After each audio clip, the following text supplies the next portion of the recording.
Voter registration has kicked off in the Democratic Republic of Congo as the country prepares for the December 2023 general elections. Almost 50 million people across the DRC's 26 provinces are expected to register to vote over the next 3 months. The Democratic Republic of Congo has launched a nationwide voter registration exercise a year ahead of a crucial general election. President Felix Tshisekedi is expected to seek re-election after a first term marked by economic hardship and a resurgence of rebel activity in the east. Almost 50 million people across the country are expected to register to vote over the next 3 months. Logistical challenges of holding an election in such a vast country with limited resources were felt early on. As registration opened in the first 10 provinces on Saturday, long lines were seen and stations were undersupplied. Mike Samala had stood in line for at least 6 hours. Some people have been present since 8 a.m., 7 a.m, and now it's already 3 p.m. There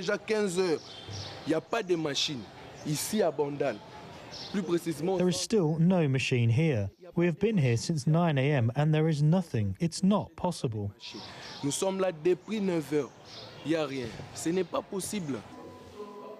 Congo's Electoral Commission rolled out a new cell phone pre-registration system to speed up the process and prevent the long queues that formed during past polls. Iris scans have also been added to limit fraud. But according to Reuters reporters, most registration stations in the capital Kinshasa failed to open as scheduled due to a lack of staff and material. Professor Noel Tshiani is a DRC presidential candidate and a former country director at the World Bank, and he joins us via Zoom from Kinshasa. Thank you so much indeed for joining us. Welcome to the program. Thanks for your time. And thank you so much for having me here. All right, so the voter registration has begun, and it certainly has started with a few problems. Does that raise concern for you, or do you think these are just teething problems? Well, the registration process has begun, and I had myself the opportunity to register yesterday. And when I went to the registration booth or station, I found many people in line, and they were screaming, as a matter of fact, screaming angrily because they had been waiting for hours without having the chance to register as they wanted. So I can say that there are some concern. At the same time, when I got into the registration booth, everything went so smoothly that I got my registration card within 15 minutes. I have it here. So I noticed that on the registration card, there were some insufficiencies. For example, the card itself is in black and white color. And when they take his picture, I didn't recognize myself on that picture. So the picture looks just so ugly. So I don't know how they will be able to make the distinction between two different people who, even if they don't look alike, but it is quite a little bit difficult. So I will say that those difficulties are the difficulties maybe at the beginning. As we go into the process, the CENI might have the handle on what they are doing, and perhaps they will correct the mistakes that we are encountering at the beginning. But so far, things are a little bit fuzzy. They are not as smooth as we would like them to be.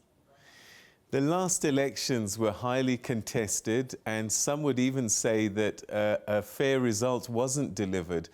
There's been improvements in terms of technologies deployed and used to register people this time around. Would you say that these have been improvements, despite the problems that you're describing? Because ultimately, you want to ensure a free and fair election so that the people's will come through in the end. Have the improvements in the technologies given some assurance that there won't be as much of a dispute as the last election? Well, there have been some improvement, but at the same time, we are still encountering some weaknesses. I had the opportunity myself to meet with the president of the Seni, Mr. Denis Kadima, 2 weeks ago. I went to see him to get assurances that the process this time is going to be better than what we encountered in 2018. He told me that while the time frame to organize the election by December 20, 2023 seemed to be very short. For example, in 2018, it took almost a year to register all the voters. This time, we are planning to do all of that within 3 months. But he explained to me that the technology which is being used now is much better than what we had in 2018.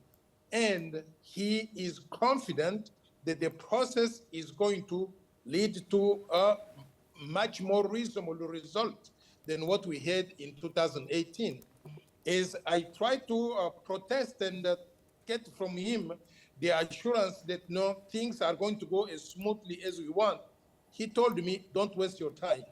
Go ahead, have your people registered and compete in the election, because those people who are just contesting, protesting for everything, they will be left behind. So if you want to get any good result, go ahead and have your people registered as soon as possible. That's what I'm doing now.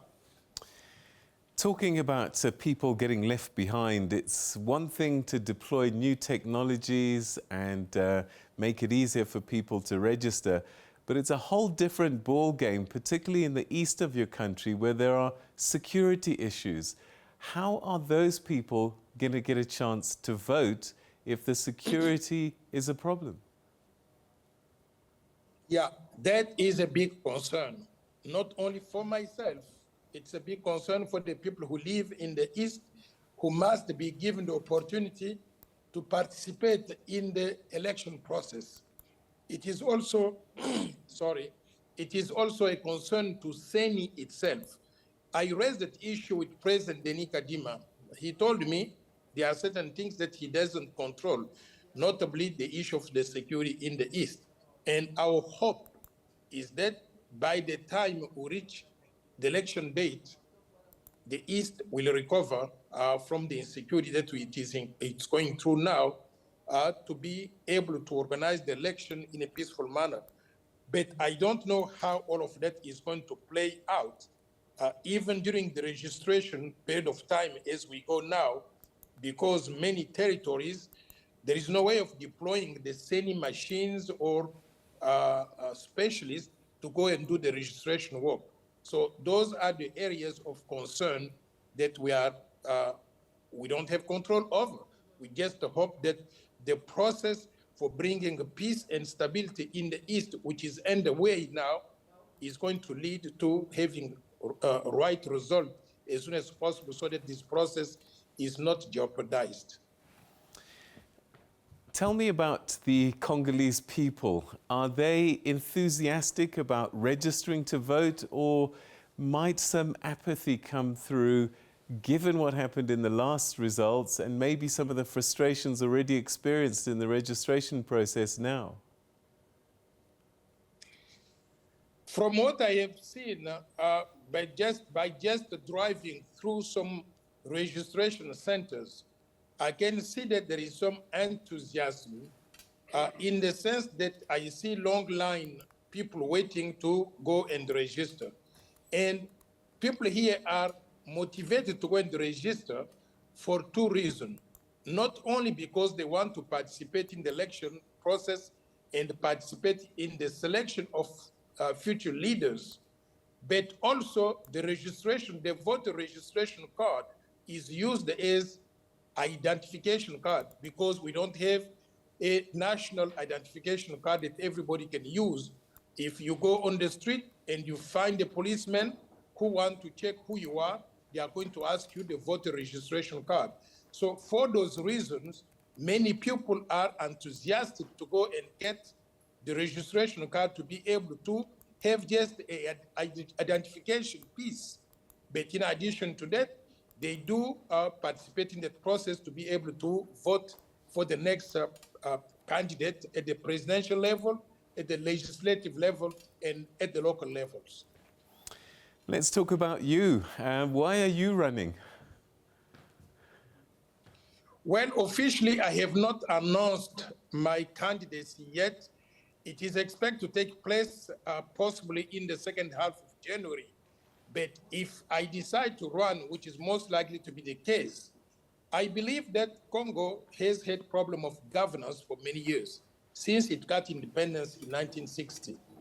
And when you look to the leaders who have led the country, most of them did not have much experience nor education to be able to bring the country out of the poor governance. I have been lucky to be sent overseas by the government of Zaire or of the Congo many years ago to go and study. I got my PhD in economics in good universities, Université de Paris-Dauphine. I went to Harvard to get postgraduate degree in leadership and management. I worked as a commercial and investment banker, which JP Morgan Chase in New York. I worked as country director at the World Bank. I believe that I have a lot of experiences which has been lacking in most of the country's leaders for many, many centuries. I do have a development vision, the Marshall Plan for the development of the Congo, which calls for the rule of law, good governance, and accelerated development and investment in different sectors of the economy, rebuilding infrastructure, and investing massively in human capital, meaning education, health, and so on and so forth. So I believe that I do have that unique vision which can make the difference as the Congo wants to move out of mismanagement to get into good governance and then create wealth for all the population.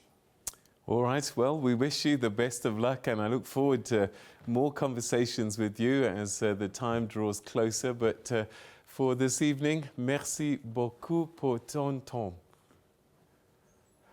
Merci beaucoup for having me here. Happy New Year to everybody in South Africa, but also at SABC. Thank you so much. We'll chat again soon. Good night. Thank you. All right, that's presidential candidate there, with Professor Mwandi Mvita, who's a DRC presidential candidate, former country director at the World Bank, and talking to us about the voting registration process, which has kicked off a couple of days ago, and certainly having some difficulties at the moment, but he says that he's confident, and the head of the Electoral Commission there says that, look, go out, register, things will be fine.